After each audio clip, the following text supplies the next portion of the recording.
Well, FMPers, man, we have a very special interview with the, I guess, mine and Jonathan's, one of our favorite YouTube channels. They're very gracious enough to grace us with their presence.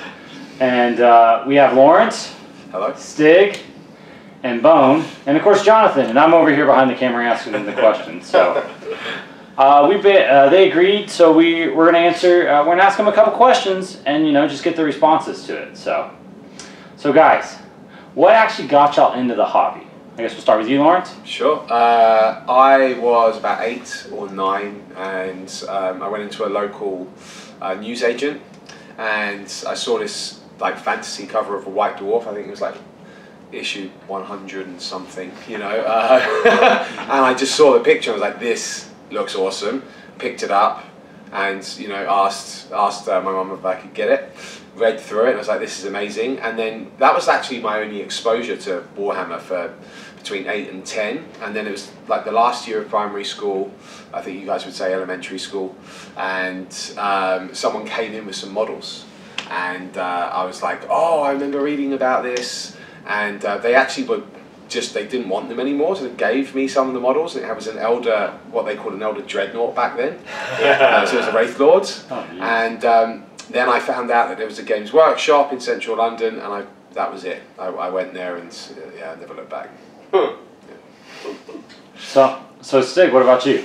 I played a little bit of second back in the day, but I didn't have any money. So when Necromunda, first generation Necromunda came out, I got into that a little bit. I played Orlocks because I could buy 10 guys and I could actually afford those.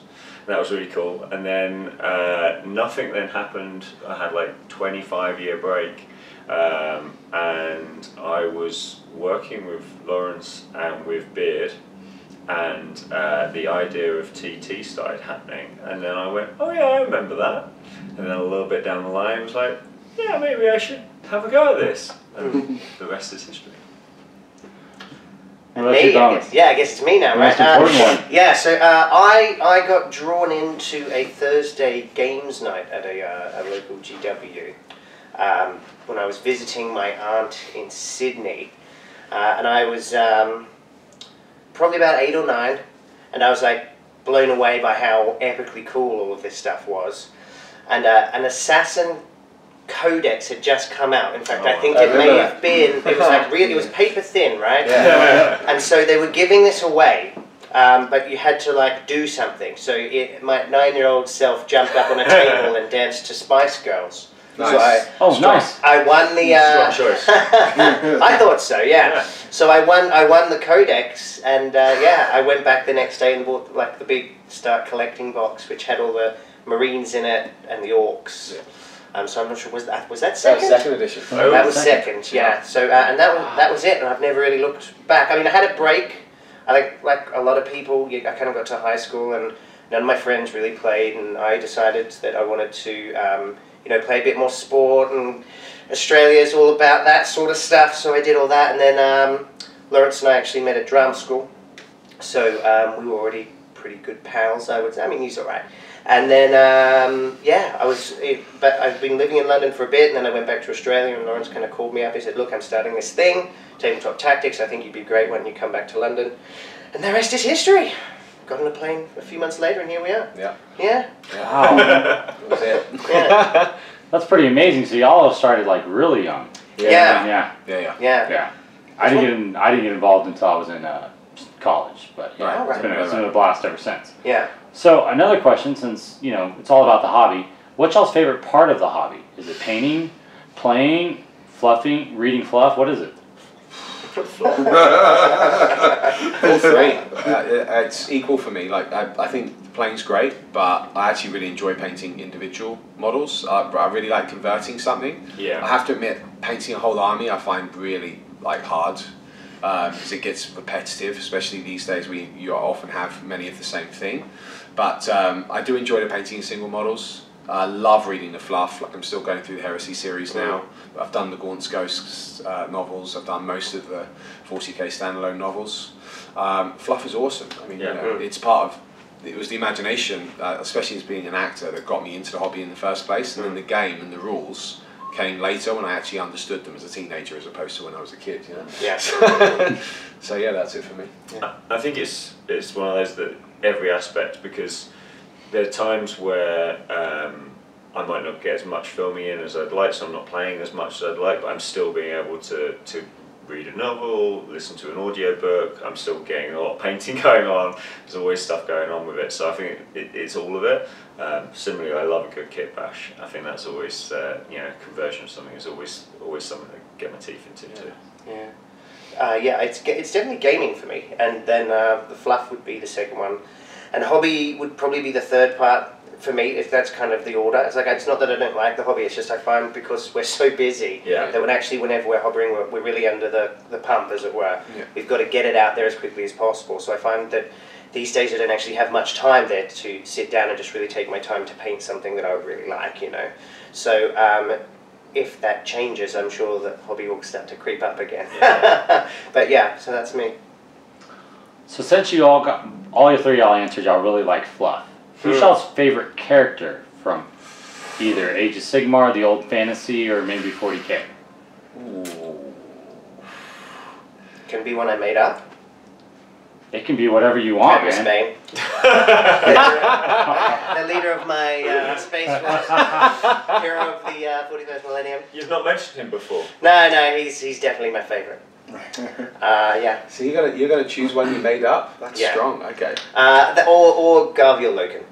Yeah, he is. From the Horus Heresy novels. He is epic. He's a lunar wolf. If you don't haven't read the Heresy, Heresy. That's like if you put it together. Sure. Yeah. I'm being clever. You should check it out. It's amazing.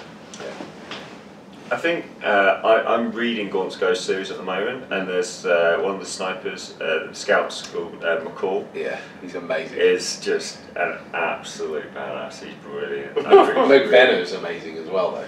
You don't know McBenner? I'm not sure where I've got to yet. You're okay. Yeah. I've got, so I'm getting there, but like he's just great. I love that.